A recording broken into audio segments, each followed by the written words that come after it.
Bueno, ¿qué tal? Buenas noches.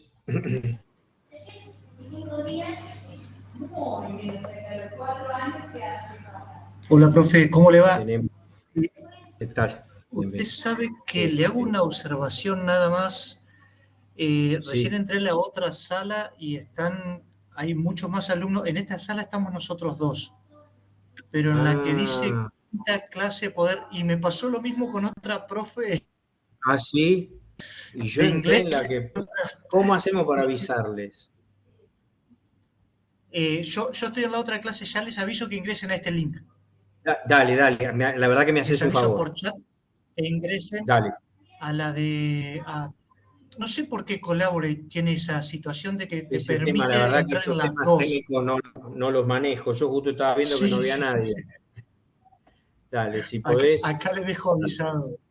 Sí, sí, sí. Listo, en un minutito empezamos. Pongo en mute pongo en mute un ratito justo están mis chicos acá en otra clase, así que ya comparto el...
Ahí estamos. Eso es mejor. Bueno, estamos esperando que vayan entrando algunos alumnos más y ya empezamos. Ahí lo pude compartir en el chat, Ah, así que ahí están dale, tomando razón buenísimo. de Dale, ingresar te ahí, agradezco mucho, Alexis. por favor. Igualmente va a quedar grabado, pero bueno, la idea justamente de los encuentros sincrónicos es que aquellos que tengan la oportunidad de participar, mejor para todos. La verdad que yo Sí. quería tomarme unos primeros minutos, antes de pasar al tema que nos convoca hoy, para hablar acerca del trabajo, porque yo vi algunas dudas, en general me parece que se entendieron las consignas, pero vi algunas dudas y quiero aprovechar para que esto quede lo más claro posible en el video.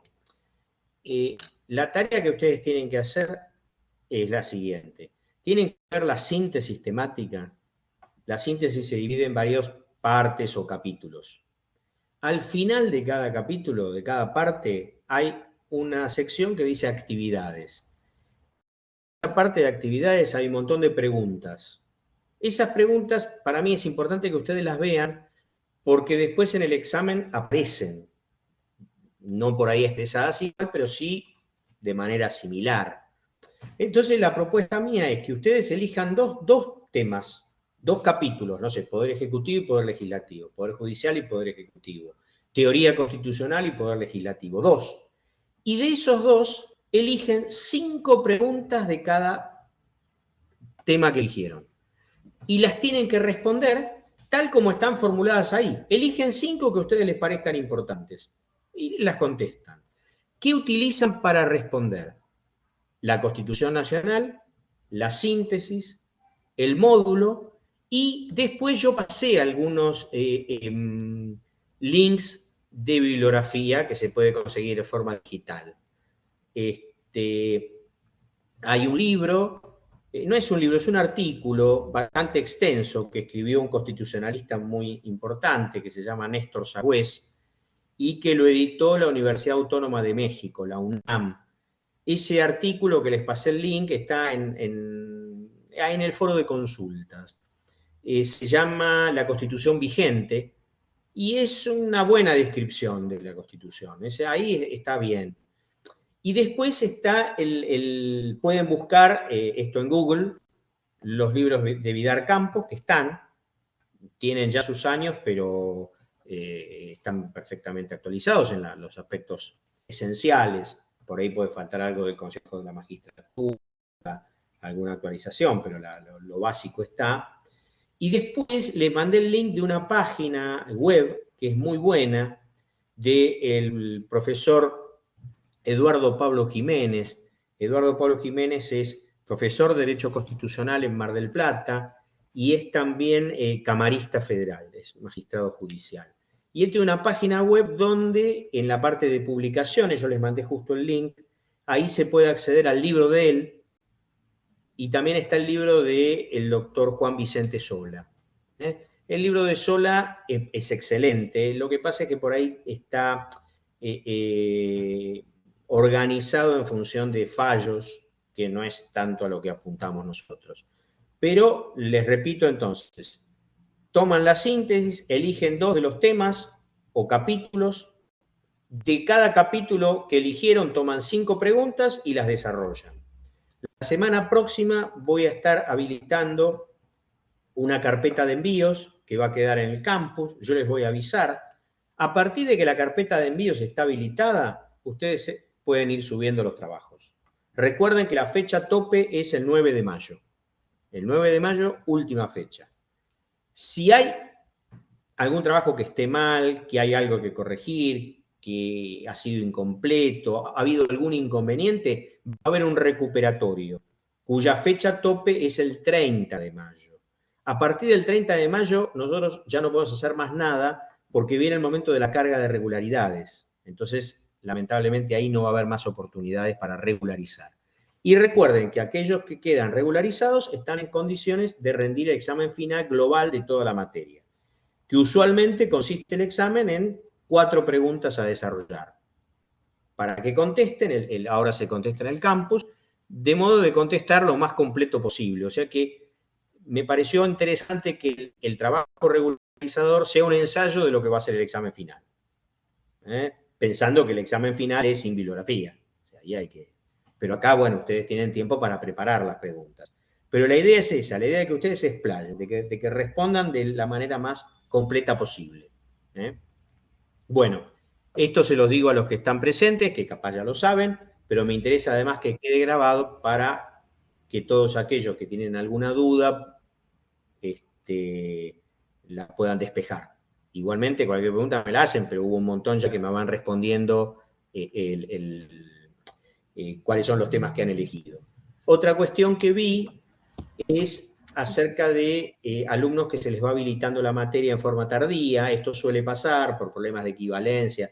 A veces hay personas que vienen de otras facultades. Bueno, ahí les pido que se apuren, que se pongan rápidamente al día con la presentación, con el foro sobre los decretos de necesidad y urgencia y con la elección del tema y con la preparación del trabajo obligatorio.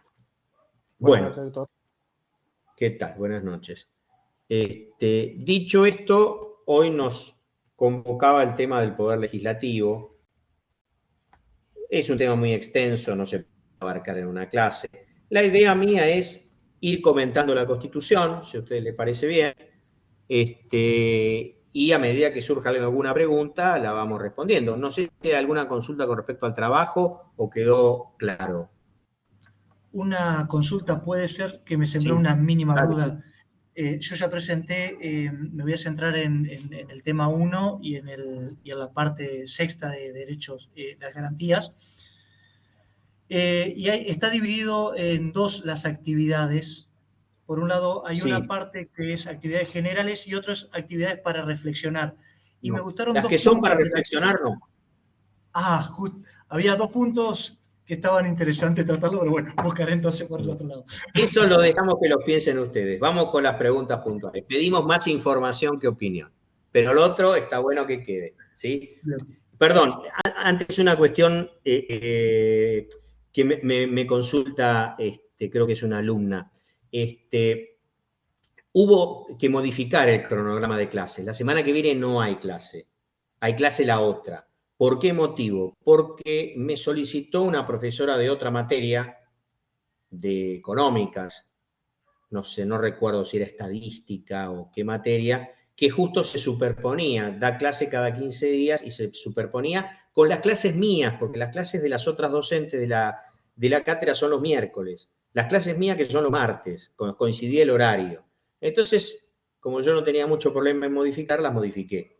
Les avisé en el foro, cualquier cosa vuelvo a avisar, igual esta queda grabada. O sea que hoy tenemos legislativo, el 30, o sea, en el martes que viene no, el otro, el 30 tenemos ejecutivo y después yo ya no tengo más clases. Las otras dos clases las va a dar la profesora Piñataro, Ercilia Piñataro. Así que ya les digo, la modificación se hizo a solicitud de una docente de otra materia. Bueno, si no hay nada más, no veo nada más en el... A ver, no, dale, bárbaro. Entonces empezamos con el tema del poder legislativo. Entonces vamos a hablar de lo que es la parte orgánica de la Constitución, la parte que regula los poderes de gobierno. Recuerden que esa parte orgánica va a tener una primera parte más extensa que van a ser las autoridades de la nación, las autoridades federales, Poder Ejecutivo, Legislativo, Judicial y Ministerio Público, son los defensores y los fiscales. Y después una parte más breve de gobiernos de provincia. Bueno, el orden en el cual se presentan en la Constitución los poderes del Estado, los órganos de gobierno, no tienen nada que ver con ningún orden jerárquico entre ellos. Simplemente se empieza por el Poder Legislativo. Bueno, ¿qué iba a decir al principio? Al principio el artículo 44 nos cuenta la composición del Poder Legislativo. Un Congreso compuesto de dos cámaras, una de diputados y otra de senadores de las provincias y de la Ciudad de Buenos Aires, será investido del Poder Legislativo de la Nación. Entonces nosotros, en la práctica, lo que tenemos es un Congreso, no un Parlamento, en términos constitucionales. Técnicamente es mejor reservar la palabra parlamento para los países que tienen regímenes parlamentarios y no una forma de gobierno, un régimen presidencialista como el nuestro. De cualquier manera no hay inconveniente, a veces se usan como sinónimo, pero si uno es un poquito más riguroso, está bueno reservar la palabra Congreso. Una característica entonces es el Congreso bicameral, está compuesto por dos cámaras. Esto lo tomamos como gran parte de nuestro ordenamiento constitucional de la Constitución de los Estados Unidos. Es la fuente principal de nuestra Constitución, es la Constitución norteamericana.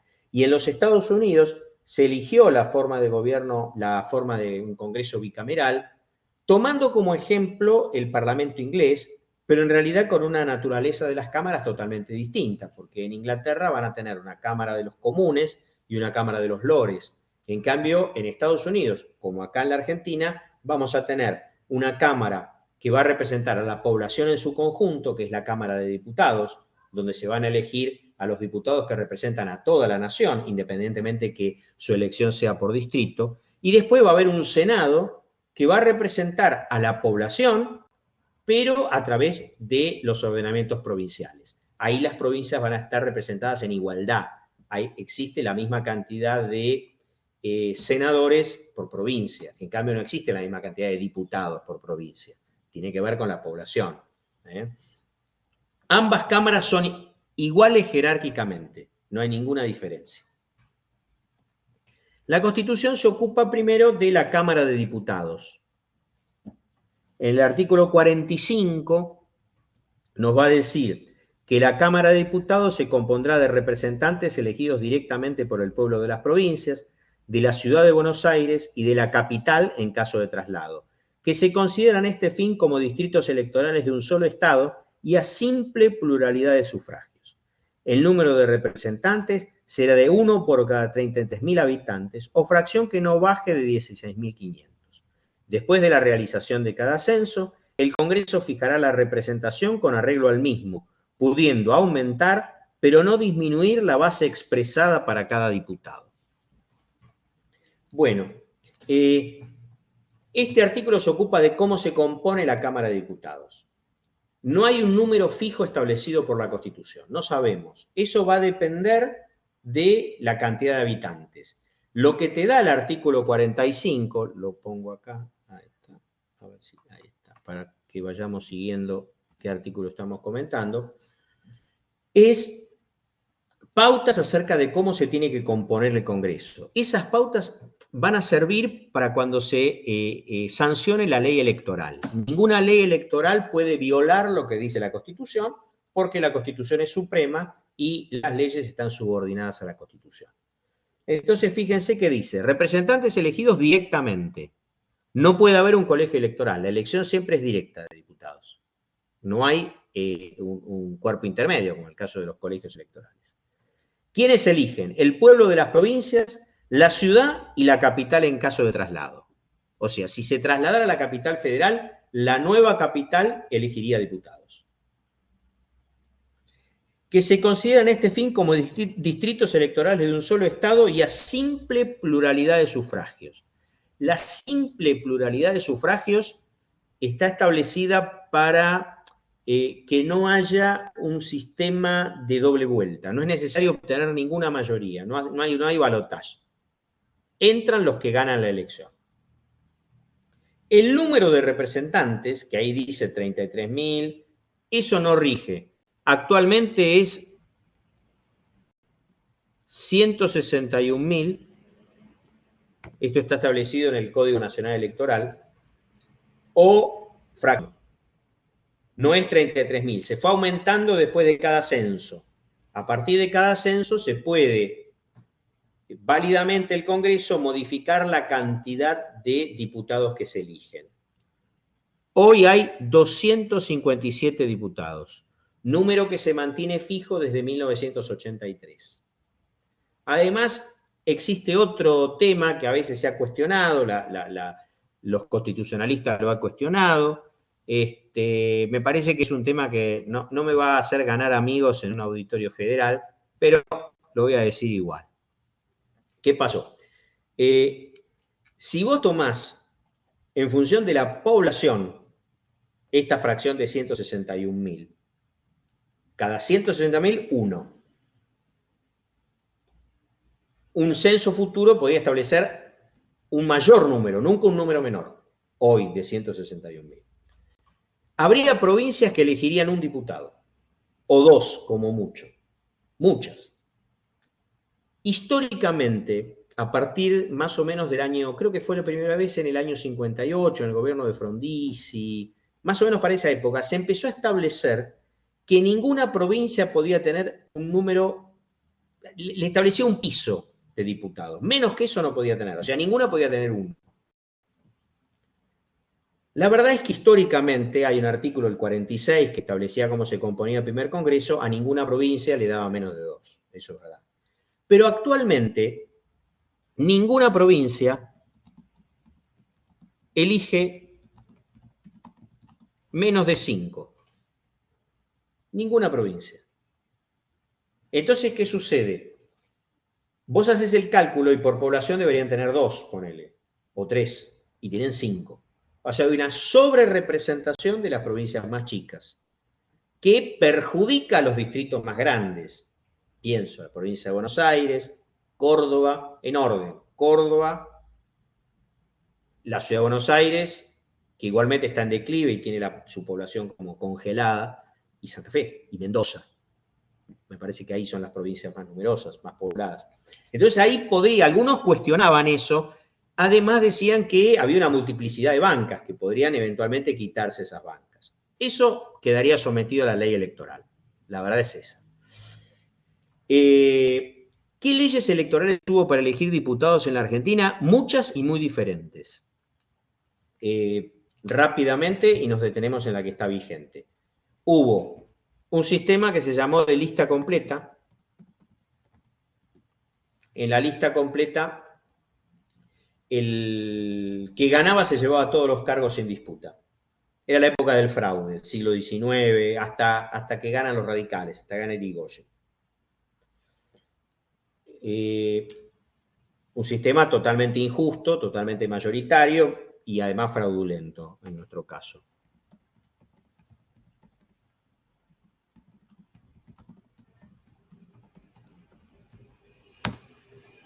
El de las circunscripciones uninominales, ese rigió muy poquito. En la época de Roca, el segundo gobierno de Roca, 1901-1904, y después durante Perón, con Perón, 1951-1954. Sí, Ettel, sí, el que ganaba llevaba todas las bancas, lista completa. En la circunscripción uninominal, que lo cuento porque resultó ser que estaba previsto en la ley Bases, la ley que fracasó en la Cámara de Diputados. Se quería ir a las circunscripciones, que era un cambio total de forma de elegir diputados. El sistema de los norteamericanos. Vos dividís una provincia, por ejemplo, como si fueran circuitos electorales. Elijo 5, ponele Córdoba, elijo 5, y hago 5 distritos electorales. Cada distrito elige uno, cada circuito elige uno. De modo que vos sabés siempre cuál es el diputado de tu barrio, o de tu zona, o de tu municipio. El diputado es este. Es una forma de que vos conozcas y que el legislador esté de alguna manera obligado a representarte. Ese sistema rigió poquito en la Argentina. Tiene un problema, que es quien diseña los circuitos electorales. Hay mucha trampa con eso. Vos lo diseñás de manera de que siempre gane el mismo partido. Entonces es peligroso en ese sentido. Y además me parece que deja minorías afuera. O sea, suponete en Estados Unidos, sos del Partido Demócrata, sos de centro izquierda y vivís en Texas. Bueno, nunca vas a tener un diputado. Todos los diputados van a ser de otro partido, probablemente. No hay representación de minorías. Otro sistema que se implementó, que duró mucho tiempo, es el de Sáenz Peña, el que pacta con los radicales. Se llamaba de lista incompleta. ¿Por qué incompleta? Porque suponete que vos tenías 9 cargos a elegir. No me hagan hacer números, los números los hacen ustedes. Ya tengo preparado el ejemplo, 9. Vos en la lista ponés 6 nombres. No ponés 9. Por eso se llama incompleta. El partido que gana mete los 6. El que sale segundo mete 3. Y ya tenemos los 9. Era una forma de que se incorporara una minoría. Es una forma de mejorar la lista completa. Ya no es el que gana se lleva todo. No, el que gana se lleva 2/3. Y el otro se lleva el resto. Este es el sistema que rigió durante muchísimos años en la Argentina. ¿Cuál es el sistema actual?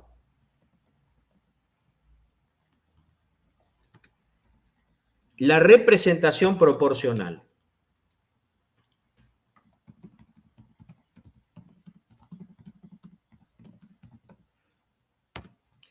En una de las posibilidades, que es la establecida la creada por un matemático belga que se llama D'Hondt, se llamaba D'Hondt. Es una de las variantes de la representación proporcional. ¿Cuál es el objetivo de la representación proporcional? Que estén precisamente representadas en el Congreso minorías. O sea que vos podés tener, si una provincia que elige muchos diputados, que haya diputados de varios partidos.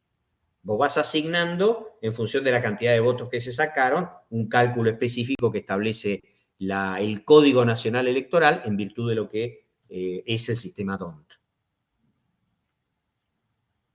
Así que eso es lo que está vigente actualmente. Requisitos para ser diputado. Vamos al 48.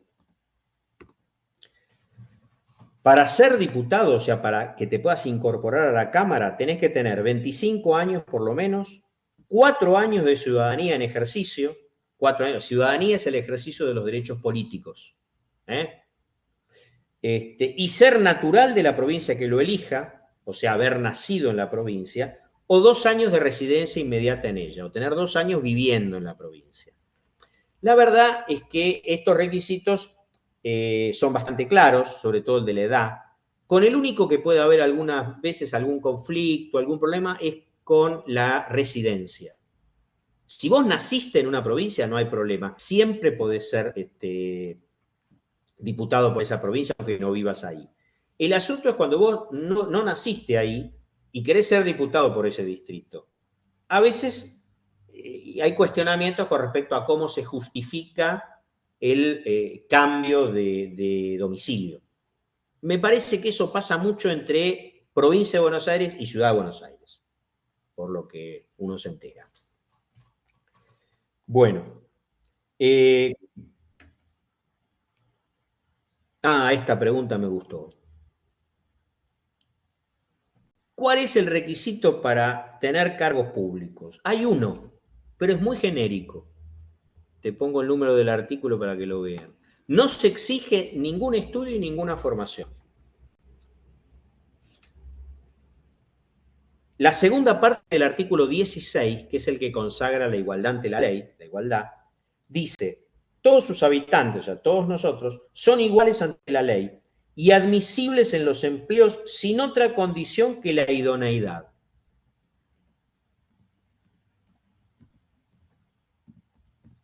¿Pero cuál sería la idoneidad? ¿Solamente el hecho de lo que dice el otro artículo? ¿La edad y que sea residente? ¿Para el artículo 48? Mira, te voy a dar una respuesta que no creo que te deje satisfecha, pero es la respuesta que corresponde. La idoneidad la juzga el pueblo cuando vota. Por eso tenemos que saber que votamos, por eso tenemos que estar informados. A los órganos políticos, o sea, el Ejecutivo y los legisladores, senadores y diputados, no hablamos de las provincias, eso es otra materia, digamos, depende de cada provincia. Pero en el orden nacional, no los jueces, ahí sí te exigen un título. Pero para los órganos políticos, la idoneidad yo diría que tiene dos dimensiones, si me permitís explayarme un segundo. Una dimensión es una dimensión de gestión, del hacer, del obrar, práctica. Suponemos que es una persona que va a poder resolver determinados problemas. Y una dimensión ética, una dimensión moral. ¿Cuándo lo juzgás? En el momento de la elección. Válidamente me podés decir, bueno, pero elegimos uno y no fue un buen diputado, ¿qué hacemos? Bueno, si se vuelve a presentar no lo votamos más. Sí, creo que en realidad lo que sucede, o al menos me pasó cuando lo estuve leyendo, es el hecho de que uno se fija principalmente quién se postula como presidente, como vicepresidente, como gobernador, pero nunca uno presta atención a quién se está presentando como senador o como diputado. Me parece que como algo cultural, me refiero, ¿no? Como nunca le prestamos atención a esa gente. No, te entiendo, y yo digo, es cultural y no tanto, porque el sistema hace mucho. Si hubiera un sistema, no es que me guste, pero si hubiera un sistema de circunscripciones uninominales, vos sabrías bien a quién vas a votar, porque vos vas a tener un candidato del Partido Radical, un candidato del Partido Peronista, un candidato de la Libertad Avanza, un candidato del PRO, uno. Ahí se lo vas a conocer. Ahora, si vos votás en la provincia de Buenos Aires y tenés una lista de 20 tipos, no sé si lo vas a conocer a todos. Eso sí me parece que habría un sistema. Lo que pasa es que, esto está claro, acá lo están poniendo, es un sistema armado en función de la idea de los partidos, que a mí me parece bien. Yo defiendo a los partidos políticos, además los defiende la Constitución, y los describe como instituciones fundamentales del sistema democrático. Pero bueno, ahí puede haber un problema con respecto a la lista. Me parece que falta un poco de ganas y un poco de instrucción cívica. Sistemas perfectos no hay, ninguno. Si fuéramos perfectos, no necesitaremos gobierno. Eso lo decía James Madison, el autor del Federalista, el caso Marbury versus Madison del control de constitucionalidad. Si los hombres fuesen ángeles, no sería necesario el gobierno. Pero indudablemente una reforma política por ahí no estaría de más. El tema, recuerden que cualquier modificación en el campo político, sistema electoral y de partidos políticos, requiere una mayoría especial. Mayoría absoluta del total de los miembros de cada Cámara. Es más, fíjense ustedes que nosotros votamos un montón de veces, nos pasamos cada 2 años votando muchas veces, sobre todo si se desdoblan las elecciones locales, provinciales. Y están las PASO. las PASO, primarias, abiertas, simultáneas y obligatorias, no están previstas en la Constitución. Son una ley. Se pueden quitar, se pueden modificar por ley. Y las PASO, acuérdense, lo vamos a repetir cualquier cosa, están creadas por una ley, 26.571. Vamos a poner que estamos hablando de eso. Y son una instancia para elegir candidatos, no para elegir diputados o senadores o presidente. Yo elijo quiénes van a competir. Entonces vos te tenés que presentar obligatoriamente para poder ser candidato y competir después. Para lo único que sirven las PASO es para eso, en términos jurídicos. Después tienen un efecto político, por supuesto, que es muy importante. Exactamente, el piso es el 1,5%. El que no llega a ese piso no puede competir. Bien. Vamos a la duración. La duración está en el artículo 50. Los diputados durarán en su representación por 4 años y son reelegibles, pero la sala se renovará por mitad cada bienio, a cuyo efecto los nombrados para la primera legislatura, luego que se reúnan, sortearán los que deben salir en el primer periodo. O sea, la duración es 4 años. La reelección es indefinida. Vos podés ser diputado todas las veces que te voten. Pero la Cámara de Diputados se renueva por mitades, no se renueva toda. Esta es una decisión del constituyente argentino. En el caso de los Estados Unidos, la renovación cada 2 años es total de la Cámara de Representantes. Es total. Refleja más el estado de ánimo, la opinión popular del momento. En cambio, en nuestro caso no. Por ejemplo, en el 2025 se va a elegir la mitad de la Cámara. Quiere decir que se van a ir todos los que fueron elegidos en 2021, pero los que fueron elegidos en el 23 se van a quedar. O sea, siempre está reflejando una mitad.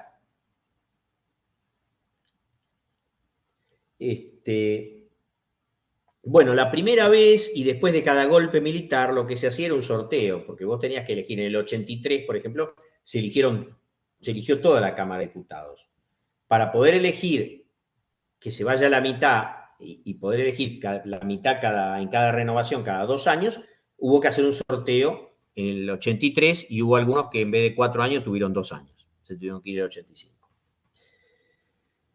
Artículo 51 no está vigente. Antes de que avance por el artículo 51, no entendí un poco el artículo 50, ¿qué quiere decir con que la sala se renueva por mitad cada bienio? O sea, ¿qué quiere decir con cada 2 años? La Cámara.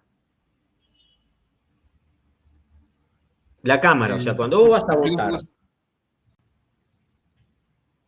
¿Se entendió mejor?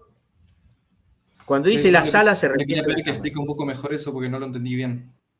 Dale, vamos de vuelta. Es así, vos tenés 257 diputados. ¿Quiénes son los diputados hoy? Conviven diputados que fueron elegidos en el año 21 y diputados que fueron elegidos en el año 23. La mitad de la Cámara es la del 21 y la otra mitad es la del 23. En el año 25 se va a renovar la mitad. ¿Quiénes se van? Los que tienen 4 años, o sea, los del 21. Y vas a tener conviviendo después a los del 25 y a los del 23. La idea de esto es, no sé, habrá obedecido por ahí a atenuar las opiniones del momento, a que la Cámara pudiera representar no tanto una foto de un momento, sino una película. Pero es eso, vos votás. ¿Qué votás cada 2 años? La mitad de los diputados y 8 provincias eligen senador. Y después cada 4 votás presidente. ¿Se entendió un poco mejor ahora? Cuando dice sala es Cámara. Sí, profesor, se entendió mejor. Bueno, gracias. Ambas cámaras no, yo estoy hablando de diputados. Hoy llegamos hasta donde vemos. No, de senadores no dije nada. Esto es solamente la Cámara de Diputados. Eso hay que ver la ley electoral con respecto al número impar. Eso hay que ver en la ley electoral. Eso va a estar en la ley electoral. Además, a esto le tienen que agregar la paridad de género en materia electoral. Es complejo el sistema electoral. Para el armado de listas tenés que respetar además la paridad de género, que es otra ley. ¿Qué pasa cuando hay una vacante? Artículo 51. Dice que se tiene que proceder a la elección legal de un nuevo miembro. Esto no rige. Nosotros tenemos establecidos suplentes. Las listas tienen candidatos titulares y candidatos suplentes. O sea que vos, por ejemplo, si por un partido X, no sé, la Unión Cívica Radical, hizo ingresar 2 diputados en un distrito, y uno de los 2 diputados renuncia, ingresa al tercero de la lista, no se hace una elección nueva. Esto está cristalizado a partir de que piensen que muchas de estas previsiones de la Constitución son previas, son muy anteriores a la ley electoral. Entonces no van a estar un poco desactualizadas en ese sentido. Ahí hay una pregunta que no entendí. ¿Cómo se dan los cambios proporcionales por provincia? ¿Se respetan o varían? No entiendo mucho o sea, en cuanto a los partidos, eso cambia, obviamente. Perdón, profesor Alexis, le habla. Sí, dale.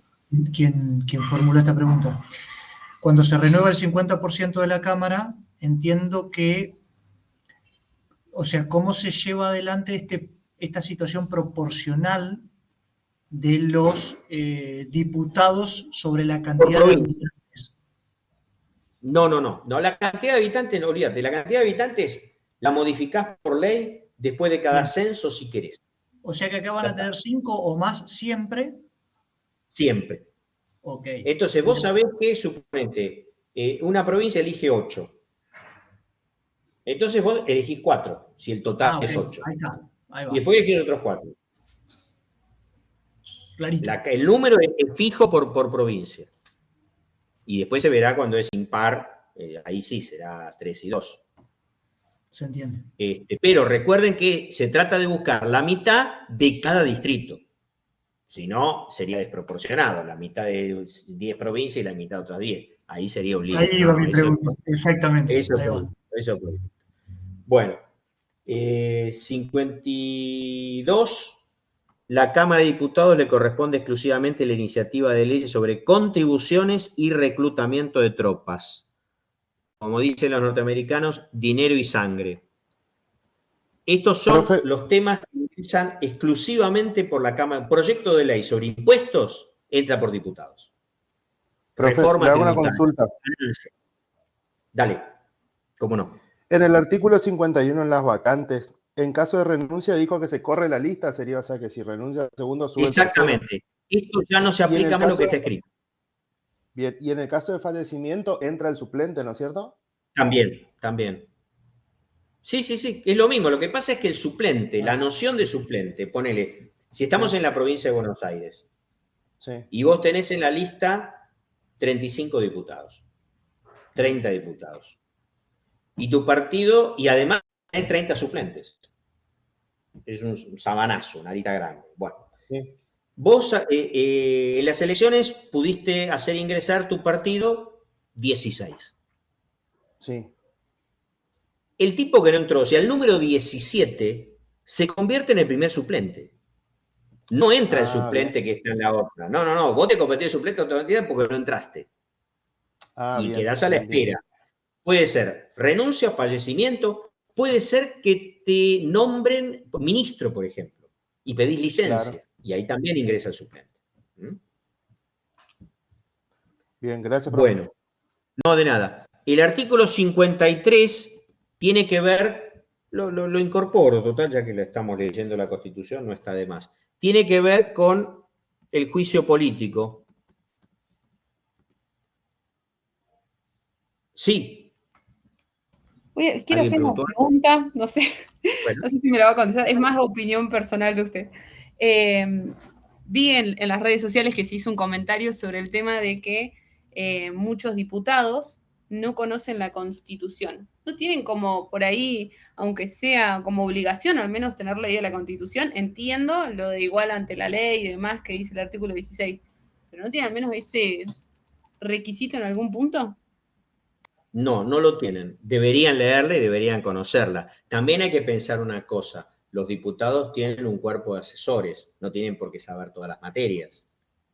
Suponete, si yo fuera diputado, no va a suceder, quédense tranquilos, pero si lo fuera, soy abogado.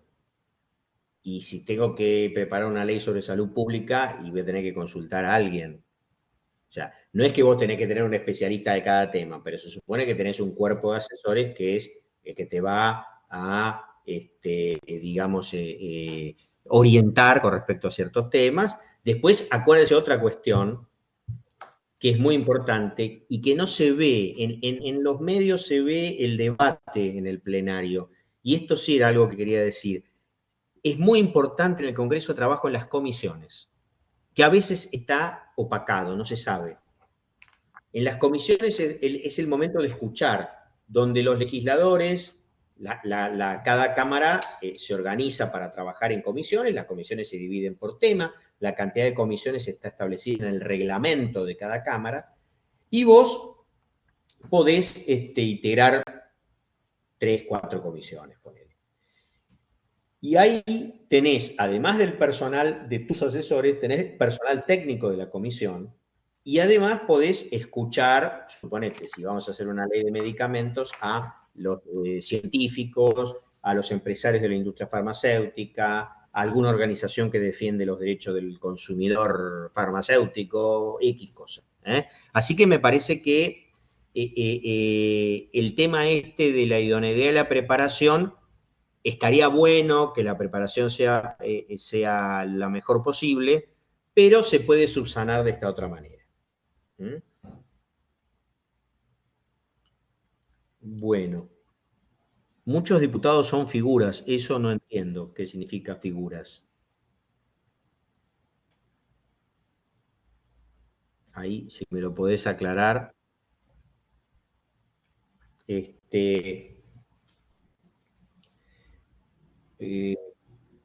A ver, medicina.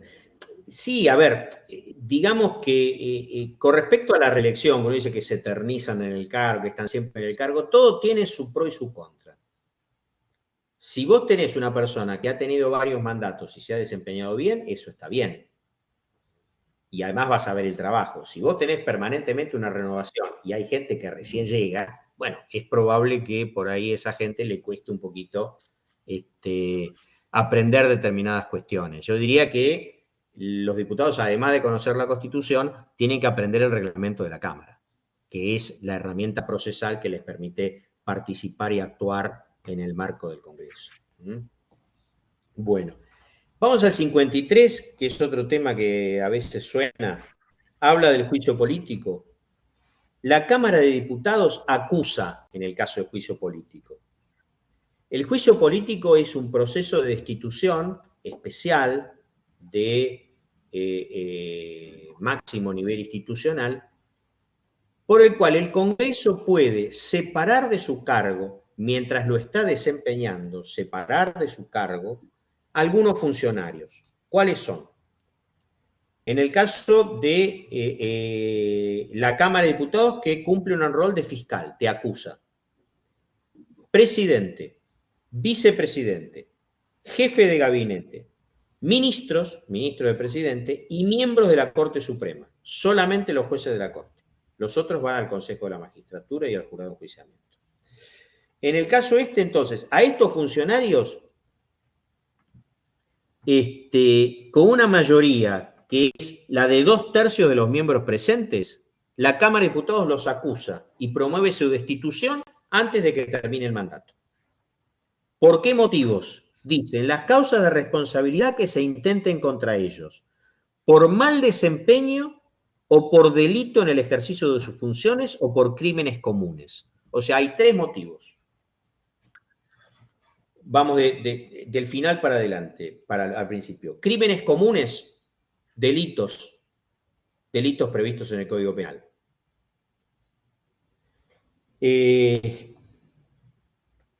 Delito en ejercicio de sus funciones, delitos relacionados con su tarea, por ejemplo, con la administración pública. Están tipificados. Y después mal desempeño. El mal desempeño es una causal de apreciación política. No van a encontrar en ningún libro, yo los invito a que busquen en Vidar Campos, en Sagüés, en Badeni, y van a encontrar definiciones muy genéricas acerca de lo que es mal desempeño. Es una causal que van a apreciar los que te van a acusar, que son los diputados. En rigor de verdad, el juicio político es poco efectivo. Nunca se destituyeron funcionarios, nunca se destituyó un presidente por juicio político. Ni acá ni en Estados Unidos.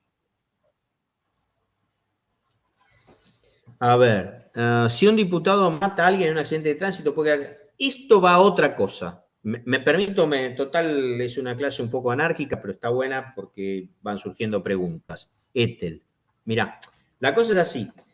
Vos me estás diciendo, mata a alguien en un accidente de tránsito. ¿Qué va a haber ahí antes? Un juicio. Esto no es juicio. Primero, el juicio político no se le hace a los diputados. Otra cosa importante de distinguir.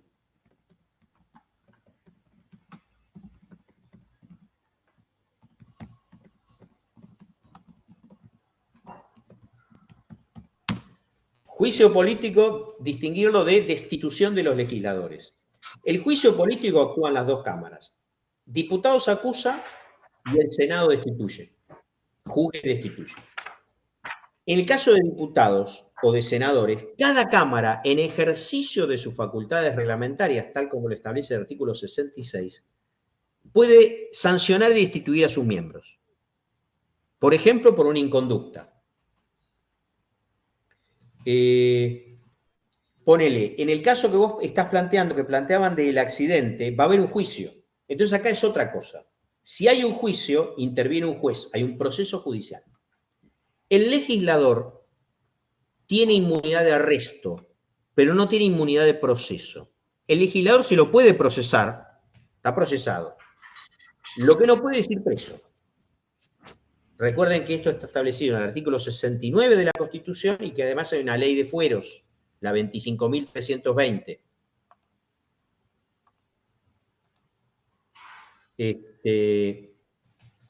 Esa ley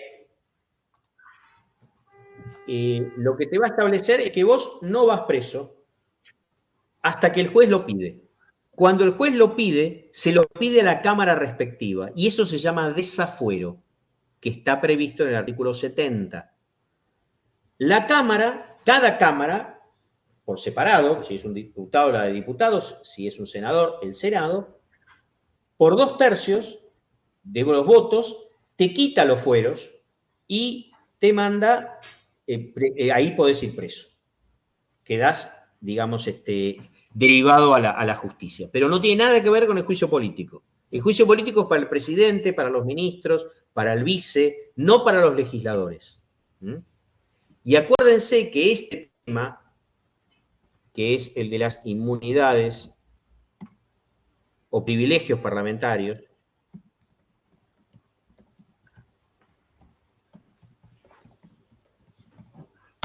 viene desde la época del Parlamento inglés.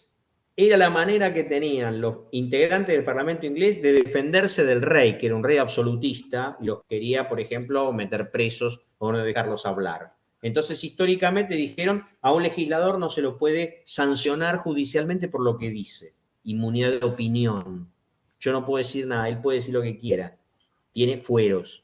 Esos fueros no deberían ser una patente de corso para que el legislador haga lo que quiera.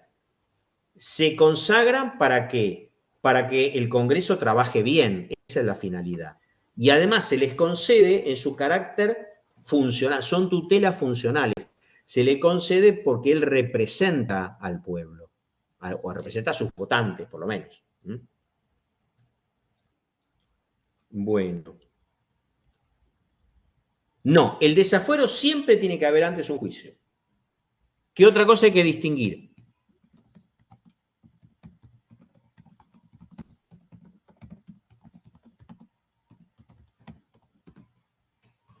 Desafuero de una sanción o de una exclusión de la Cámara que toma la misma Cámara. A veces sucedió, por ejemplo,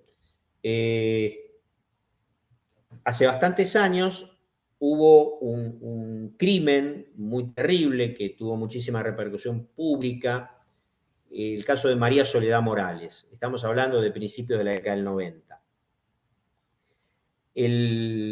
Estaba involucrado en ese delito el hijo de una persona, esto era en Catamarca, el hijo de una persona que era diputado nacional, o sea, el hijo del diputado. Y el diputado aparecía en la prensa todos los días diciendo barbaridades. ¿Qué hace la Cámara? Lo echó. Hace poco, menos tiempo, en la época de la pandemia, hubo un diputado que tuvo una actitud impropia en un Zoom, apareció en cámara haciendo algo que no debería hacer, en cámara, digamos, ¿no? Una indecencia. ¿Qué hizo la Cámara? Lo echó. Ahí no hay juicio. Entonces no es desafuero, es exclusión por parte de la Cámara. El desafuero es cuando un juez te pide que te quiten los fueros. Tiene que haber una causa. Pero la Cámara te puede echar sin necesidad de que exista eso. Habían preguntado también por el tema insania. En el caso de insania lo que sucede es que hay que demostrarla. No es fácil eso. Es más fácil que te excluyan por mal desempeño que por insania. Igualmente se puede revisar el tema, si la vez que viene tenemos unos minutos para hablar de acefalía, porque la enfermedad es una causal de acefalía. Pero eso ya es poder ejecutivo. Bueno, vamos en los minutos que nos quedan al Senado para agregar algo más, si no hay otras preguntas. La composición del Senado y la forma de elección es más fácil y es diferente. El Senado se compone de 3 senadores por cada provincia, vamos al artículo 54, 3 senadores por provincia y 3 por la ciudad, elegidos en forma directa y conjunta, correspondiendo 2 bancas al partido político que obtenga el mayor número de votos y la restante al partido político que le siga el número de votos. Cada senador tendrá un voto. Acá fíjense que primero está la composición. Son 3 por provincia y por la ciudad. O sea que en total son 72. Ya está. El número es fijo. No es como en diputados que si hacemos un censo podemos por ley aumentar el número de diputados. No, estos son 72 siempre. Después, ¿cuántos se eligen por provincia? 3 por provincia. Todas tienen la misma cantidad de senadores. Y se establece el régimen electoral, que es 2 por el partido que gana y 1 por el que sale segundo. A veces se dice habitualmente, y no es totalmente correcto, 2 por mayoría y 1 por minoría. Es más o menos así. Porque si vos sacaste el 40% de los votos y el que segundo sacó el 35%, vos no tenés mayoría, sos primera minoría. O sea, el que gana se lleva 2, el que sigue se lleva 1. Esto se hizo en la reforma del 94, porque antes la elección de los senadores, antes del 94, era a través de los congresos de las provincias, las legislaturas provinciales. Requisitos. ¿Qué necesitas para ser elegido senador? Acá había alguna discusión en los libros, me acuerdo, los textos planteaban que en diputados dice para ser diputado, con lo cual vos, sobre todo pensando en la edad, tendrías que tener la edad en el momento de la incorporación a la Cámara, en diciembre. Y acá dice para ser elegido, con lo cual deberías tener los requisitos en el momento de la elección, no de la incorporación. Una pequeña diferencia. La edad te pide más edad, 30 años. Suponemos que en el momento de la sanción de la Constitución Nacional, entre tener 25 y tener 30 había una diferencia. Hoy pareciera un poco menor, la vida se ha extendido y la adolescencia sigue hasta los 50 más o menos. Así que no hay mucho problema. 6 años de ciudadanía, porque recuerden que tanto diputados como senadores nacionales pueden ser extranjeros que se hayan hecho ciudadanos argentinos. Por eso te pide aparte la ciudadanía. Esto no lo dije. O sea, vos podés ser, había un caso conocido de hace unos años ya, Francisco de Narváez, que había nacido en Colombia. Y se había hecho, lo que tenés que hacer es ciudadano argentino. Entonces, si yo tengo 50, tengo 60 y me hago ciudadano argentino ahora, tengo que esperar 6 años para poder ser senador. porque los requisitos exigen la edad más la ciudadanía. Ahora, si nací en la Argentina, es obvio que a los 30 voy a tener más de 6 años de ciudadano. Disfrutar de una renta anual de 2.000 pesos fuertes o de una entrada equivalente. El requisito de la plata no se exigió nunca.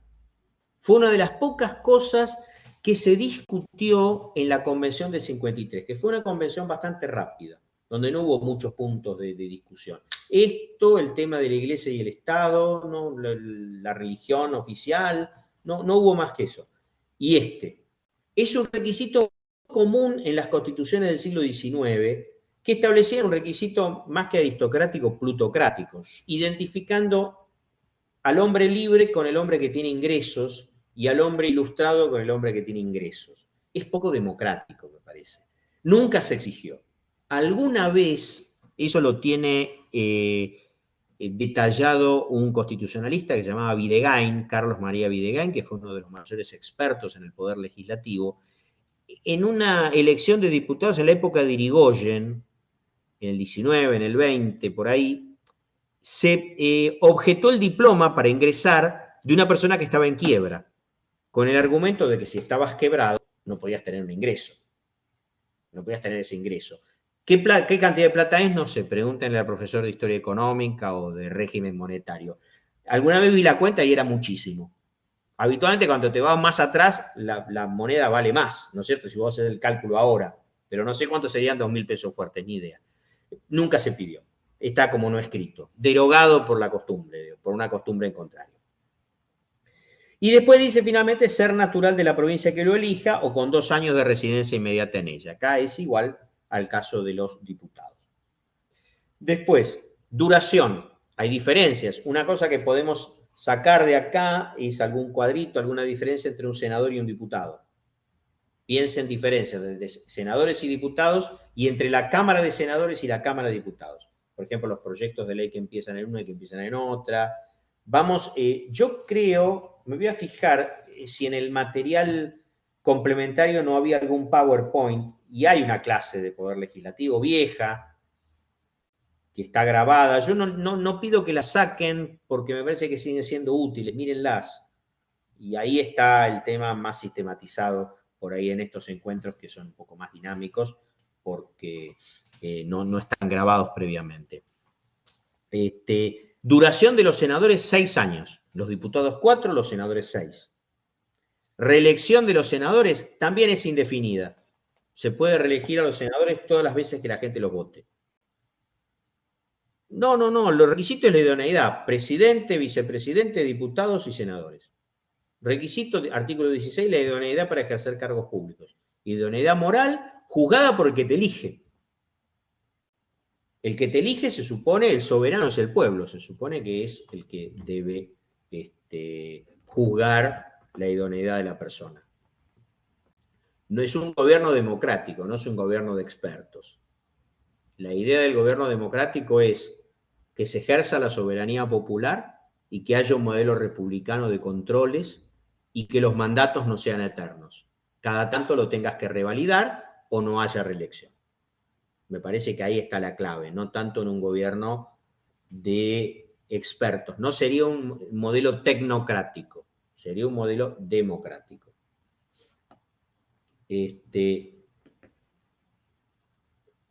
Finalmente, terminamos en estos 2 minutos, si les parece, con el tema de, terminamos de ver lo del juicio político, por lo menos nos queda un montón afuera, pero bueno, lo seguimos charlando, igual lo siguen leyendo y pueden hacerme preguntas también en el foro, no hay ningún inconveniente. El artículo 59 establece el rol del Senado en el juicio político. Cuando Diputados te acusó, con los 2/3, ingresó el pedido en la Cámara de Diputados de juicio político, presidente, viceministro, jefe de gabinete, juez de la Corte. De hecho, se inició a los jueces de la Corte durante el gobierno, la presidencia de Alberto Fernández. No prosperó, pero se había iniciado. La comisión hace un dictamen de que se debe acusar, suponete, se va a la Cámara de Diputados, acusa, jueces de la Corte sí se destituyó. En la época de Perón se destituyó toda la Corte, a -1, a 4 de 5. Y con Kirchner también hubo 2 destituciones, Molineux Connor y Boyan. Y una vez que acusó diputados, va al Senado. Al Senado corresponde juzgar en juicio público a los acusados por la Cámara de Diputados, debiendo sus miembros prestar juramento para este acto. O sea, lo que hace el Senado es juzgar y destituir. El Senado es el juez y diputados es el fiscal. El juicio político es político, pero reviste ciertas formalidades de carácter procesal. Cuando el acusado sea el presidente, el Senado será presidido por el presidente de la Corte Suprema. Obviamente no va a presidir la sesión una persona que podría estar interesada en que al presidente lo destituyan, que sería el vice para ocupar el cargo de presidente. Por una cuestión de imparcialidad, correspondería a eso. Ninguno será declarado culpable si no a mayoría de 2/3 de los miembros presentes. La misma mayoría exigida a diputados para acusar es exigida al Senado para destituir. 2/3 de los miembros presentes.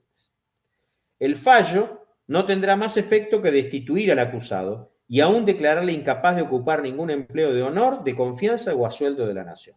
Pero la parte condenada quedará, no obstante, sujeta a acusación, juicio y castigo conforme a las leyes de los tribunales ordinarios. ¿Qué quiere decir este artículo?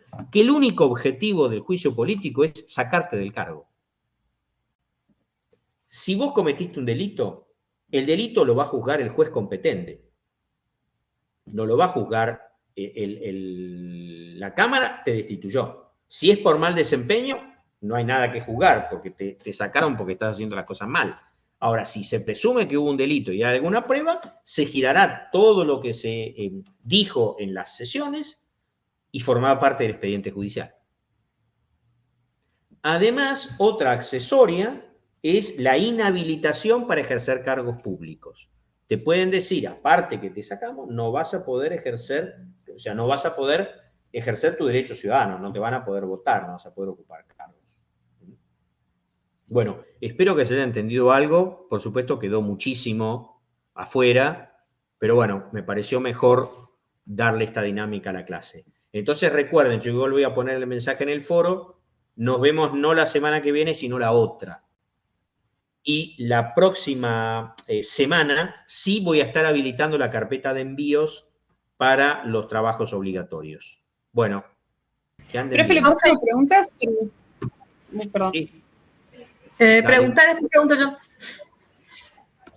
Bueno, dale, vamos. Para preguntar sobre el trabajo práctico. Quería saber si se puede armar como una red, si solamente tiene que ser todo escrito, si hay un formato, digamos, específico.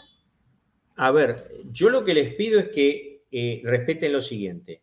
De cada parte de la síntesis está dividida en temas. Ustedes eligen 2 temas, legislativo y ejecutivo, ponele. Legislativo y judicial, federalismo y legislativo, teoría y ejecutivo, la que quieran, como me van poniendo. Al final de cada capítulo está la parte que dice actividades. En la parte que dice actividades hay un montón de preguntas. A mí me interesa que las lean, les explico por qué, lo conté al principio, lo que pasa es que se fueron incorporando después, porque no sé, se había duplicado la clase, no sé qué había pasado. Sí, estábamos en otra clase. A mí lo que me importa es que, porque esas preguntas pueden ser después las preguntas del examen. Vayan mirándolas. Yo no pregunto cosas raras, hago preguntas a desarrollar básicas. Bueno, claro, haga el ejercicio. ¿Pongamos pregunta y respondamos o que vamos respondiendo No, todas las sacan preguntas? de ahí, no las inventan ustedes. Las sacan de ahí. Pero yo digo, ponemos la pregunta que sacamos y ponemos la respuesta abajo o vamos conectando Exacto, las respuestas. No. Yo prefiero que sea pregunta-respuesta, pregunta-respuesta. Ah, ok, eso quería saber, bien. Si quieren, libremente al final me ponen una conclusión, eso no hay problema. Pero quiero pregunta-respuesta, pregunta-respuesta.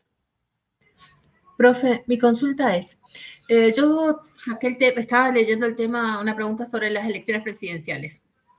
Leí la Constitución, leí la síntesis, todo, y yo, por ejemplo, obviamente sé que están las pasos. En ningún lado habla sobre las pasos. Tengo que incluir las pasos, ¿no? Convendría por lo menos citar la ley 26.571. Si podés, si tenés tiempo, mandame el mensaje al foro y yo te pongo el link con la ley, porque le va a servir a todos los que quieran trabajar sobre ese tema. Muchísimas gracias. La respuesta, a ver, las respuestas no es textualmente lo que dice la Constitución, la respuesta la arman ustedes en función de lo que dice la Constitución, lo que dice la síntesis y el libro o el material que hayan leído. Es una respuesta personal. La redacción es personal de la respuesta. Lo que sí quiero que tomen son las preguntas que están establecidas. ¿Quedó más o menos claro? Carolina. Sí, profe. Bueno. ¿Alguna pregunta más? Listo.